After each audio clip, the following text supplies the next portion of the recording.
Hello. ஆ காலைல இருந்து எத்தனை வாட்டி ஃபோன் பண்றது, ஃபோன் எடுக்க மாட்டியா? நாட் ரீச்சபிளே போயிட்டு இருக்கு. மெசேஜ் பார்த்தாது கூப்பிட்டுருக்கலாம்ல. வேலை கொஞ்சம் டைட்டு, அதனால ஃபோன் பண்ணல சரி, யாருக்கும். லஞ்ச்லயாவது கால் பண்ணிருக்கலாம்ல. டைம் இல்லைப்பா. ஃபீவர் எப்படி இருக்கு? பரவாயில்ல. சாப்பிட்டியா? சாப்பிட்டேன். டேப்லெட் எல்லாம் போட்டியா? போட்டாச்சு. என்ன சாப்பிட்ட நைட்டு? இட்லி. சரி சரி, இப்ப பரவாயில்லையா கொஞ்சமாச்சும்? பரவாயில்ல. என்ன எல்லாத்துக்கும் சலிச்சுக்கிற?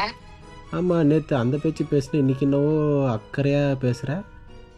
அந்த பேச்செல்லாம் பேசல, நான் சொல்றத நீ கேட்கல. அப்பவே சொன்ன அதெல்லாம் செய்யாத, கோல்டு வரும். நீ கேட்கல, கோல்டு வந்துருச்சு, அதனால திட்டினேன். திட்டுறதால அக்கறை இல்லைன்னு அர்த்தமா? சரி, ஓகே. இப்போ பரவாயில்ல. டேப்லெட் போட்டியா? பரவாயில்ல. நல்லா தைலம் தேய்ச்சிட்டு பாடு. சரிம்மா. ஃபோன் நோண்டிட்டு இருக்காத சும்மா. சரி. ஃப்ரீ ஆயிட்டு நீயே பண்ணு. பை. பை.